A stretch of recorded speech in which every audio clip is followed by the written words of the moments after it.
नमस्कार, breaking with agenda में आप सभी का स्वागत है। मैं हूं आपके साथ विपनेश माथुर। लोकसभा चुनाव के बीच स्वाति मालीवाल मामले को लेकर दिल्ली में सियासी पारा हाई हो चुका है, बढ़ गया है। केजरीवाल के आरोपी केजरीवाल के निजी सचिव विभव कुमार को देर रात कोर्ट ने 5 दिन की पुलिस रिमांड पर भेज दिया और इस पूरे मामले को लेकर आज हंगामे के आसार हैं, क्योंकि सीएम केजरीवाल दिल्ली की सड़क पर उतर रहे हैं। दोपहर में वो बीजेपी कार्यालय के लिए समर्थकों के साथ कूच करेंगे। इस दौरान उनके साथ आपके सांसद, विधायक, मंत्री और अन्य नेता, साथी कार्यकर्ता मौजूद रहेंगे। आपके प्रदर्शन को देखते हुए बीजेपी मुख्यालय के बाहर 3 अलग अलग पैरामिलिट्री फोर्सेस की कंपनियां तैनात की गई हैं। यहां सवाल अब यह उठता है कि दिल्ली में कैसे बदला सियासी खेल और अब कौन कौन जाएगा जेल। आज इसी मुद्दे को लेकर हम चर्चा करेंगे। मेरे वरिष्ठ सहयोगी और खास मेहमान हमारे साथ जुड़ेंगे, लेकिन उससे पहले इस पूरे मामले पर जो सियासी बयानबाजी हो रही है, सियासी गलियारों में क्या चल रहा है, वो सुन लीजिए। दिल्ली को तबाह करने में जुटा है। ये लोग राजनीति का लगातार पतन करने के जिम्मेदार हैं। ये लोग करोड़ों देशवासियों का भरोसा तोड़ने के लिए जिम्मेदार हैं। ये लोग दिल्ली को लूटने का कोई मौका नहीं छोड़ रहे। ये लोग भ्रष्टाचार मिटाने के नाम पर आए थे और हजारों करोड़ के घोटाले में जेल के चक्कर लगा रहे हैं। और ये कांग्रेस, ये तो पूरी तरह एक्सपोज हो गई है। चल हो जा शुरू। केसरिया से मन जोगी हुआ रे, दिल झूमे देखो पतवारा हुआ रे, दिल झूमे देखो पतवारा हुआ रे। हर पल मनाओ केसरी त्योहार।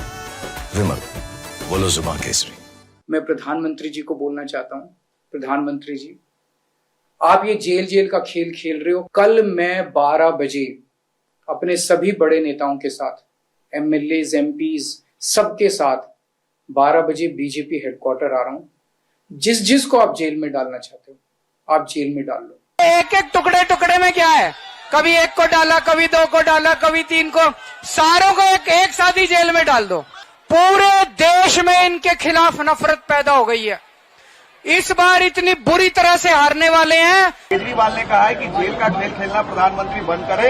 वो कल बीजेपी हेडक्वार्टर जाएंगे, अपने मंत्रियों के साथ जिनको अरेस्ट करना है कर ले। ठीक बोल रहे हैं, अच्छा काम कर रहे हैं। इसमें तो भाई एक आप डरे हुए हैं, आप चाहते कि कोई आपके सामने कोई खड़ा ना हो, इससे पहले आप उसको फंसाओ, मुकदमा करो। जब लोकतंत्र ही खत्म करना चाहते हो तो ऐसे ही करो ना, छुप के क्या पीठ पीछे क्यों कर रहे हैं, सामने आकर। चुनाव बीजेपी हार नहीं रही है। हल्का नीचे के मुंह पे मत लगाओ यार। बीजेपी चुनाव हार चुकी है। ये कैसे पार्टी चेंज हो रहा है? उनकी भाषा से, उनके भाषण से पूरे देश की जनता जान गई है कि उनका काउंटडाउन शुरू हो गया है।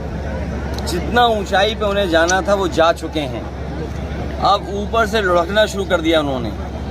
अब कितने नीचे जाएंगे वो खुद स्वीकार कर रहे हैं।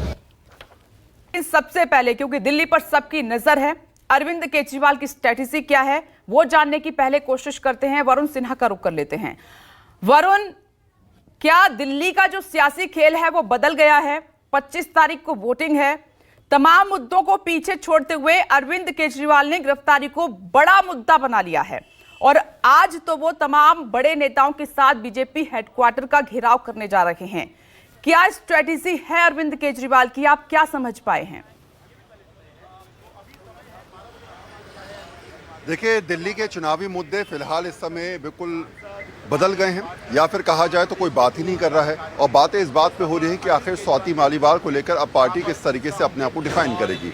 शायद यही वजह है कि अरविंद केजरीवाल ने कल अपने वक्तव्य में स्वाति का जिक्र भले ना किया हो, लेकिन वो पूरी तरीके से बीजेपी पर कटाक्ष कसते नजर आए। ये कहते नजर आए कि जितनी गिरफ्तारी चाहिए उतनी गिरफ्तारी कर लीजिए, हम तैयार हैं। आप एक के बाद एक हमारे नेताओं को जेल में डाल रहे हैं। और आज 12 बजे करीब जो है वो बाकायदा जो है मुख्यमंत्री, तमाम वरिष्ठ नेता, राज्यसभा सांसद जितने भी हैं वो सब की सब बीजेपी हेडक्वार्टर की तरफ मूव करेंगे, गिरफ्तारी देने की बात करेंगे। लेकिन एक तरीका होता है, एक स्थिति होती है जब आप कई बार ऐसी परिस्थितियों में फंस जाते हैं तो आपको समझना होगा कि आप कैसे राजनीतिक रूप से अपने आप को आगे बढ़ाएं। अरविंद केजरीवाल शायद इस समय जानते हैं कि जो स्थिति बनी है उनकी, लोकसभा चुनाव के मद्देनजर वो जेल से बाहर आए प्रचार के लिए।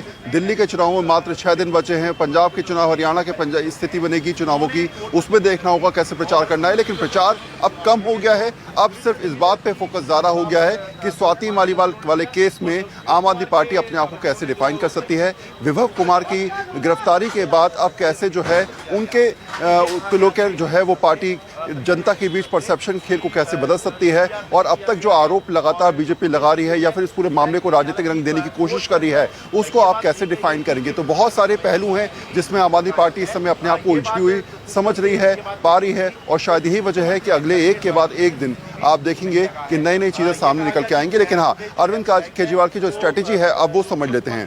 पहली बात ये रहने वाली है कि राजनीतिक रूप से सीधे तौर पे इसकी जिम्मेदारी बीजेपी पे डाली जाए, ये समझाया जाए कि बीजेपी इस पूरे मामले को जबरदस्ती तूल दे रही है। जब पुलिस जांच कर रही है तो ऐसे में क्या वजह है कि इसे राजनीतिक रंग देने की कोशिश की जा रही है।